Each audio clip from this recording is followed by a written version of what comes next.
Olá, meus amigos, e bem-vindos de volta. No dia 27 de março, os ucranianos decidiram atacar o porto de Ust-Luga pela segunda vez. Na semana passada aconteceu pela primeira vez, como comentamos, foi uma notícia importante. Agora fizeram de novo. Aqui está um vídeo. Eu menciono isso porque ontem, dia 29 de março, eles fizeram isso pela terceira vez, porque dizem que a terceira é a vencida. Mas antes de chegarmos lá, vamos com calma. Aqui está o vídeo do segundo ataque. Olha só, já está pegando fogo. Aliás, essas chamas são do primeiro ataque. O fogo nunca foi apagado. Então a Ucrânia atacou novamente enquanto o primeiro incêndio ainda estava queimando. E os russos disseram que está vindo agora. Eles enviaram mais drones e podemos ver os drones daqui a pouco. E como se isso não fosse suficiente, eles fizeram isso pela terceira vez, porque eles podem e precisam. Porque os preços do petróleo estão disparando e os ucranianos precisam tirar parte dessa receita dos russos. Olha só isso. Você também pode ouvir isso.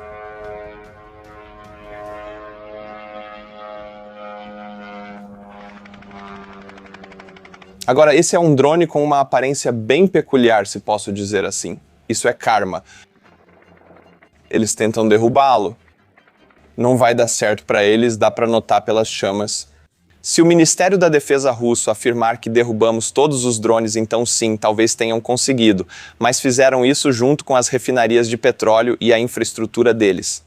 E agora, pela terceira vez, isso aconteceu no dia 29 de março. Aqui estão algumas imagens de satélite para você. No lado esquerdo temos o dia 28 de março, dá para ver uma fogueira.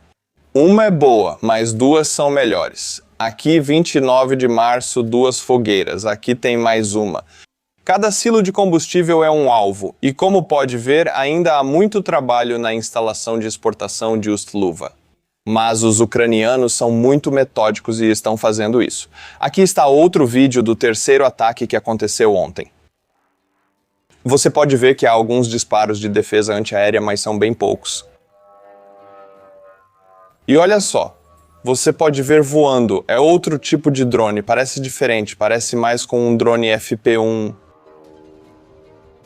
Temos outro vindo.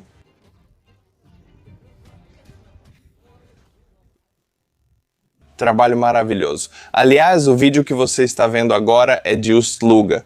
Quer dizer, a coluna de fumaça vem de Ust-Luga, mas foi filmada da Estônia, meu país. Foi filmado de uma plataforma de observação em Cinemad, nas Montanhas Azuis. Por que isso é tão simbólico, você pode perguntar? Bem, é realmente necessário.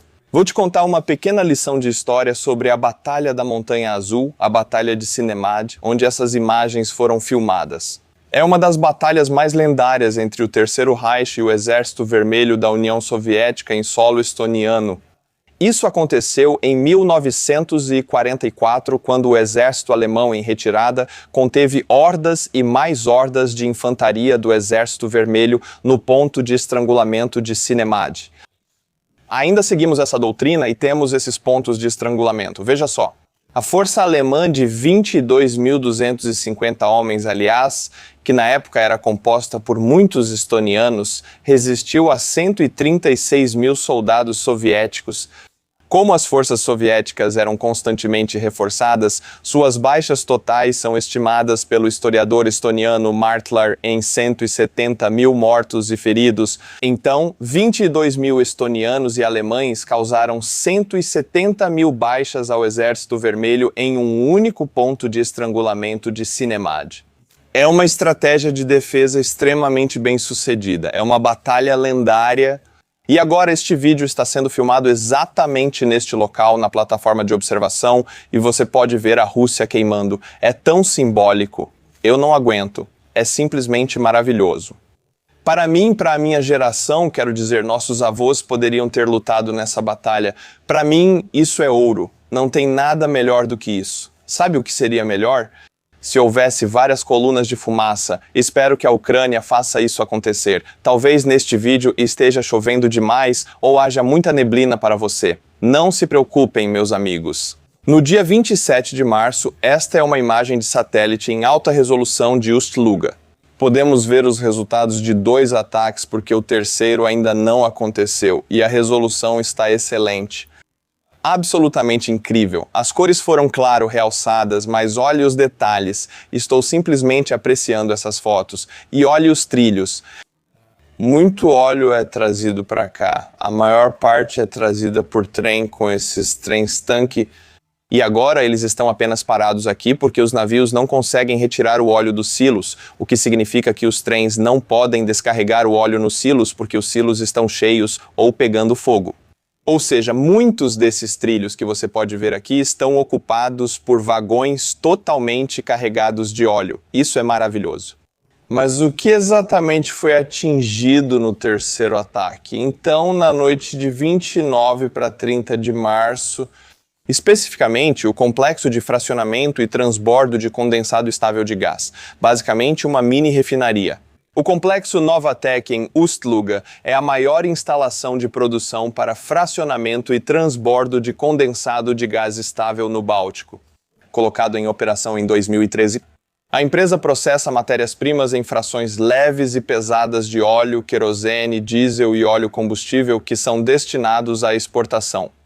Os danos aos complexos-chave nos últimos dias são uma catástrofe para a Rússia, pois afetam centros importantes de exportação de energia, interrompem cadeias de suprimentos e privam o país de uma parte significativa de sua renda proveniente de produtos petrolíferos. Isso é maravilhoso. Eu diria que estou citando os clássicos Wawawiwa. E já que eu te mostrei uma vista da Estônia de Sinemat, um local lendário de batalhas, vou te mostrar uma vista da Finlândia, perto da linha Mannerheim, local lendário das batalhas da Guerra de Inverno. Então é isso, né? Você tem uma vista da Estônia e da Finlândia do mesmo Ust-Luga em chamas.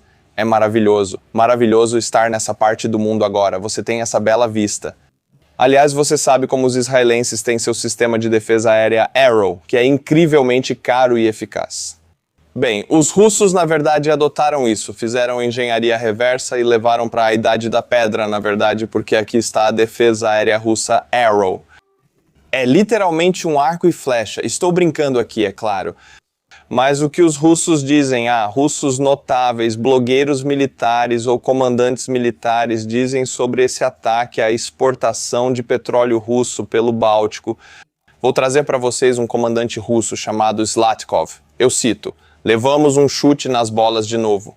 O porto de Ust-Luga, no Golfo da Finlândia, está pegando fogo de novo. Lembro que, quando foi atingido um pouco antes, houve relatos de que drones vieram dos países bálticos. Ei, eu sou dos países bálticos. Estou honrado. Eu adoraria isso. Mas não houve nenhum comunicado oficial. Não estou falando sobre a necessidade de uma resposta. Estou falando sobre a queda na confiança de que uma Rússia poderosa está por trás do soldado russo. Se eu vejo esse tipo de falta de confiança de um comandante russo no governo russo, eu adoro isso. É exatamente isso que eu quero ver nos meus inimigos. Falta de confiança e falta de confiança nos outros. Nunca interrompa seu inimigo enquanto ele está cometendo um erro. Acho que foi Napoleão quem disse isso. É verdade. Então, por que a Ucrânia está atacando esses portos? Bem, vou deixar o próprio homem falar. Aqui está Zelensky. Zelensky afirma que drones de longo alcance da Ucrânia estão mais eficazes e que Ust-Luga opera com só 40% da capacidade de exportação de petróleo. Ele também diz que a Rússia ganhou cerca de 2 bilhões de dólares com petróleo em 2 semanas e que o impacto depende de quanto tempo a guerra no Irã durar. O objetivo principal da Ucrânia ao atacar esses centros de exportação no Mar Báltico da Rússia é mitigar ou reduzir o efeito do aumento dos preços do petróleo causado pela guerra no Irã. O orçamento russo estava ferrado. Já estava ruim antes da guerra no Irã. Agora o preço do petróleo subiu e o orçamento deles teve um leve alívio. A Ucrânia tenta acabar com esse alívio. Tirar esse dinheiro extra, essa receita extra dos embarques de petróleo bruto por via marítima dos portos do Báltico. Mas qual é o resultado? Essa estratégia que a Ucrânia está usando é eficaz? Bem, essa fonte diz o seguinte: eu tenho um amigo que trabalha com logística de transporte de petróleo na região do Báltico. Ele me disse ontem, nunca vimos nada assim. 3 ataques no mesmo terminal em 7 dias. Os compradores estão em pânico. Os petroleiros estão parados vazios. Ninguém sabe quando o carregamento volta. Percebi que as manchetes não contavam tudo. Veja o que você precisa entender. 700 mil barris por dia de capacidade fora de operação. Primorsk, o maior terminal da Rússia, também suspendeu os carregamentos. Combinados, 40% das exportações marítimas de petróleo bruto da Rússia desapareceram.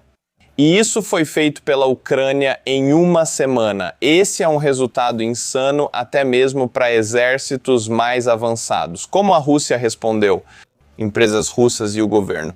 Bem, de acordo com a Reuters, empresas petrolíferas russas alertaram seus clientes sobre a declaração de força maior em relação ao fornecimento a partir dos portos do Mar Báltico, especificamente Ust-Luga, onde os embarques ainda não foram retomados após ataques de vantes ucranianos. Que esses ataques continuem. Dizem que você tenha uma vida longa e próspera. Eu quero que esses ataques continuem. É isso. Além disso, o governo russo decidiu proibir os produtores de exportar gasolina russa de 1º de abril a 1º de outubro. Esse é um longo período de tempo, na verdade são 2 trimestres. E sempre que a Rússia proíbe as exportações de diesel e gasolina, isso significa que eles sabem que podem ter uma escassez internamente, e a Rússia é a maior. O posto de gasolina do mundo, que agora está enfrentando escassez de gasolina e diesel novamente, presumivelmente, isso é insano, análise simples. Se a declaração de força maior for confirmada, as perdas combinadas dos ataques a Primorsk, Ust-Luga, 700 mil barris por dia, significam que aproximadamente 40% de toda a capacidade de exportação de petróleo da Rússia foi completamente paralisada. E o meio ambiente? Nós nunca falamos sobre o meio ambiente neste canal. Bem, antes de tudo, falando sobre o meio ambiente, vamos dar uma olhada na coluna de fumaça que vem de Ust-Luga. Agora ela já teve mais de uma semana para atravessar a Rússia. Agora sabemos o quão longa ela é porque temos acesso às imagens de satélite. Ust-Luga fica em algum lugar por aqui. A imagem é montada a partir de várias imagens de satélite, mas é em algum lugar por aqui. E a coluna de fumaça tem mais de 1.000 quilômetros de comprimento entrando na Rússia. Então, essa coluna de fumaça é mais longa do que a linha de frente ucraniana. E ela está passando bem em linha reta sobre São Petersburgo, aliás, direto sobre a cidade. Ou seja, o governo russo precisa inventar algum motivo para explicar por que milhões de cidadãos de São Petersburgo estão respirando essa fumaça de dinheiro russo queimado. Então, o que eles dizem? Uma nuvem extremamente preta está cobrindo São Petersburgo e a região de Leningrado de novo.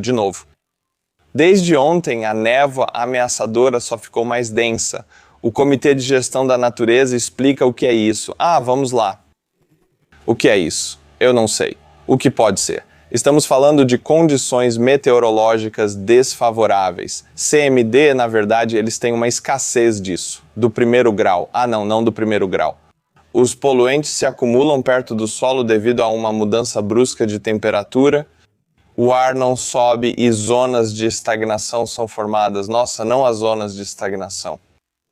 Droga! As emissões do transporte e das indústrias literalmente pairam sobre o solo, por isso o céu parece um véu preto sólido. Durante esses períodos, o nível de poluição pode ultrapassar o limite e odores aparecem no ar. Aliás, nada a ver com o ataque dos drones ucranianos em Ust-Luga. Nada a ver com as colunas de fumaça que têm 1.000 quilômetros de comprimento. Não, são as zonas de estagnação e você sabe, a mudança de temperatura. As zonas de estagnação, são essas zonas de estagnação, não os drones ucranianos. Adoro ver o governo russo mentindo para o próprio povo, sempre acho engraçado. Antes de passarmos para outros alvos que a Ucrânia atingiu, porque eles realmente atingiram outros alvos, quero chamar sua atenção para o livro. O livro. Só escrevi um livro. Um livro, e é para você. Porque fui 8 vezes à Ucrânia para garantir que os ucranianos realmente tivessem esses drones que estão usando, e isso foi feito com o seu financiamento. Então, se você quer saber para o que você doou, este livro é para você. Vá e adquira. O link está na descrição abaixo. E quanto aos outros alvos, do que estou falando? Bem, os ucranianos também atacaram pela segunda vez o porto de Primorsk. Tem tantos números aqui. Ust-Luga eles atacaram 3 vezes. Primorsk 2 vezes e Vyborg 1 vez. E todos eles ficam na extremidade do Mar Báltico. Todos eles são centros russos de exportação de petróleo e gás do Mar Báltico. Todos ficam nas proximidades de São Petersburgo, em um raio de 100 quilômetros. Todos eles estão próximos das fronteiras com a Finlândia e a Estônia. É praticamente a mesma área, 3 locais diferentes, e eles atacaram Primorsk pela segunda vez. E aqui está uma imagem de satélite da coluna de fumaça em Primorsk. Essa aqui não é tão impressionante, não tem 1000 quilômetros de comprimento, mas ainda está queimando e é petróleo russo. Petróleo russo pegando fogo já é o suficiente para mim. Mas não é só isso. Vou mostrar o local de novo. Esses 3 portos e instalações de exportação ficam aqui ao lado da Finlândia e da Estônia. Mas os ucranianos também atacaram a refinaria de petróleo de Yaroslav e a fábrica de Chebayevsk, responsável pela fabricação de explosivos. A explosão foi ótima. Aliás, a refinaria de petróleo de Yaroslav processa mais de 15 milhões de toneladas de petróleo por ano. Aqui estão algumas imagens e fotos da queimada para você. Claro, fotos tiradas pelos russos. E a refinaria de petróleo, só para lembrar o quão enormes elas são. Elas parecem mais cidades do que refinarias. Esta é uma refinaria. É praticamente um quarteirão inteiro da cidade. Insano. Seriam necessários muitos drones e diferentes munições para destruir isso. Agora, vejamos conversas do Telegram russo. O que os principais canais russos no Telegram acham desses ataques ou sobre a situação na linha de frente? Deixe-me apresentar para vocês German Sadulaev. Eu concordo com Dmitry Kuznetsov. Precisamos mudar para uma defesa estratégica em Donbas. Uma ofensiva ainda é muito lenta e muito custosa. E corremos o risco de perder um contra-ataque. Precisamos mudar para uma defesa firme e econômica. Isso seria realmente ruim.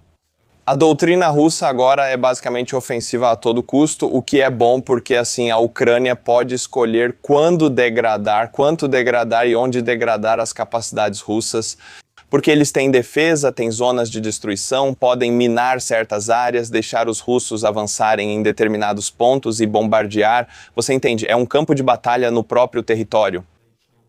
Eles escolhem as áreas. Quando os russos adotam uma defesa firme, isso significa que eles não teriam tantas baixas.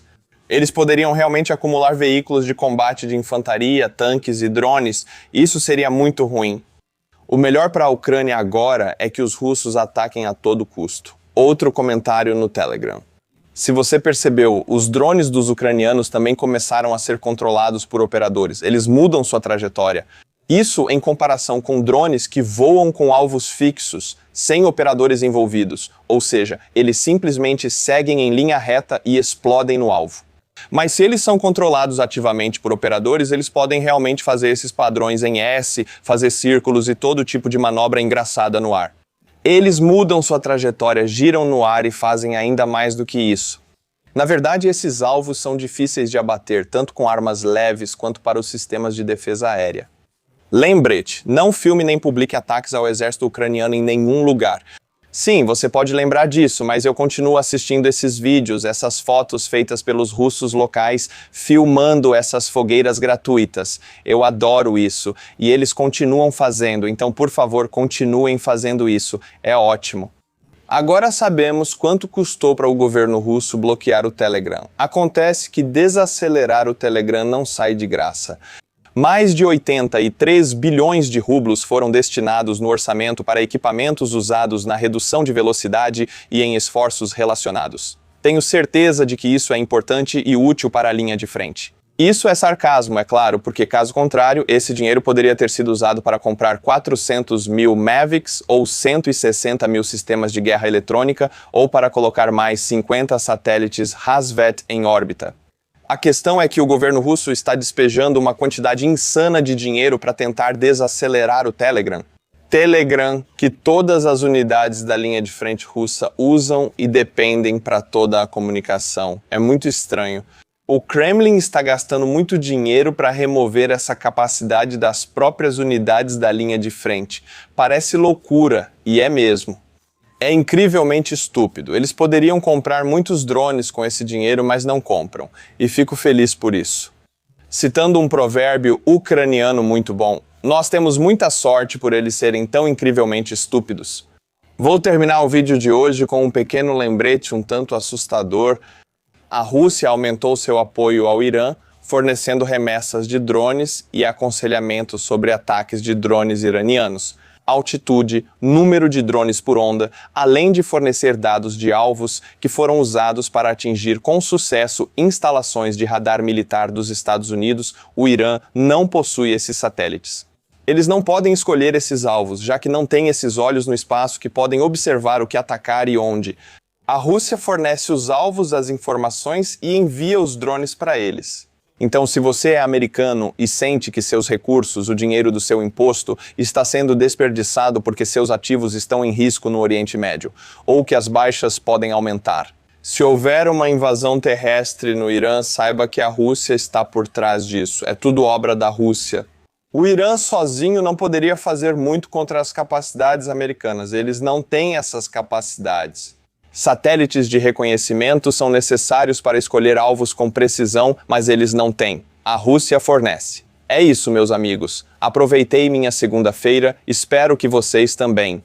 Eu volto para vocês na quarta-feira, sexta-feira, segunda-feira. Se você gosta do meu canal, inscreva-se nele.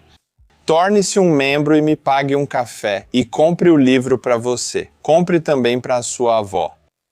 Até o meu próximo vídeo. Slava Ukraini e tchau, tchau.